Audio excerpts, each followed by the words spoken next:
नमस्कार मित्रांनो, मी योगेश माने इग्नाइट अकॅडमीमध्ये तुमचं सर्वांचं स्वागत करतो. मित्र, ITI इन्स्ट्रक्टरच्या ज्या 772 जागा आलेल्या होत्या त्यांचं डीव्ही झालं होतं. आता त्या डीव्हीचा फायनल रिझल्ट आला.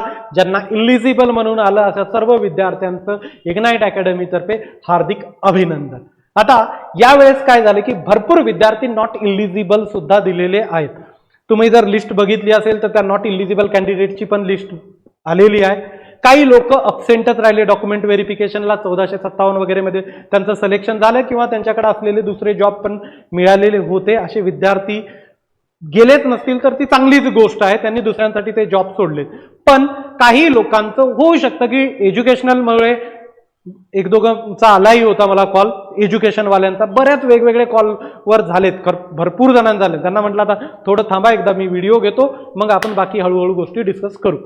तर बऱ्याच लोकांच्या अडचणी आहेत की वेगवेगळ्या कारणास्तव ते नॉट इलिजिबल झाले आणि तुम्हाला वाटत असेल की मी इलिजिबल आहे तरी नॉट इलिजिबल दिलं, त्याचे तुमच्याकडे प्रूफ्स असतील, जसं की एज्युकेशनल क्वालिफिकेशन आहे, MSBT मध्ये तुमचा तो डिप्लोमा अप्रूव्ड आहे किंवा याच्यासाठीचं AICTचं आहे, DGTचं आहे, DGTचं जास्त कन्सिडर करतात.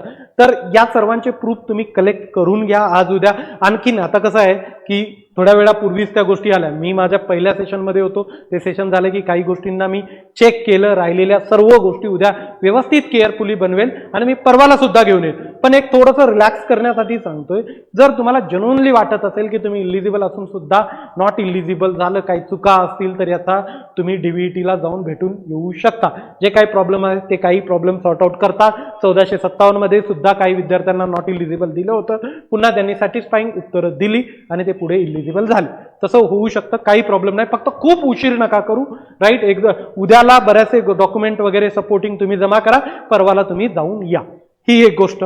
आता खूप सारे नॉट इलिजिबल झालेले असल्यामुळे त्याचा एक्झॅक्ट आकडा वगैरे सगळं मॅच करून मी वॅकन्सी सोबत उद्याला बघेन, परवाला घेऊन येईन. त्यानुसार तुमची वेटिंग लिस्ट लागू शकते का, तर लागू शकते. कसं आहे की जेवढ्या जागा आहेत तेवढे विद्यार्थी आता तिथं नाही झाले तर मग वेटिंग लिस्ट ही लागणार आहे. क्लिअर. दुसरा पॉईंट. तिसरा पॉईंट, तर याच्या पुढची प्रोसिजर काय असणार? याच्या पुढची प्रोसिजर काय की तुम्हाला कुठलं RO म्हणजे रिजनल ऑफिस अलॉट झालं, कुठलं रिजन अलॉट झालं याची सेपरेट लिस्ट लागायला पाहिजे. नाही लागितलं तर तुम्हाला डायरेक्ट मेल सुद्धा RO ऑफिसमधून येऊ शकतात. त्याच्यामध्ये सर्व मेन्शन असतं, तुम्हाला कुठलं कॉलेज मिळालं, कुठलं रिजन वगैरे, त्याच्यावरून ऑब्विसली ते कळणारच तुम्हाला आहे. मेल येतात तुमच्या जॉईनिंगचे, जसे मेल आले ते सॉफ्ट कॉपीनुसार तुम्ही जॉईन करू शकता. क्लिअर. आणि लवकरात लवकर मेल आल्यानंतर जॉईन करून टाका. काही लोकांचं जे एक्सपिरियन्स आहे सब्जेक्टेड टू एक्सपिरियन्स व्हेरिफिकेशन दिलं. डोंट वारी, तुमचा जर एक्सपिरियन्स ओके असेल, एक्सपिरियन्सचा काही प्रॉब्लेम नसेल तर तुम्हाला भ्यायची गरज नाही. तुमचं अंडर प्रोसेस आहे, व्हेरिफिकेशन ते होऊन जाईल.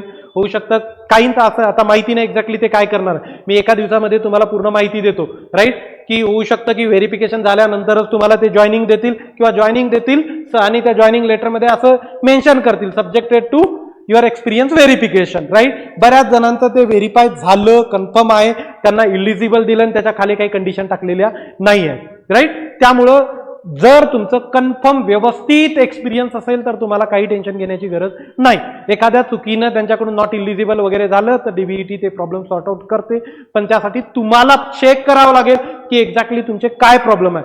जर यदा कदाचित तुम्हाला काही प्रॉब्लेम वाटला, मला बोलायची गरज वाटली, तर हा माझा कॉन्टॅक्ट नंबर आहे 9823440346. प्लीज मला मेसेज करा, मी कॉल बॅक स्वतःहून तुम्हाला करेन. मी कुठल्या तरी लेक्चरमध्ये, सेशनमध्ये कुठंतरी बिझी असतो, पण मला माहिती आहे तुम्हाला कुठंतरी कोणाला विचारायचं असतं, त्यासाठी कोणीतरी लागतं.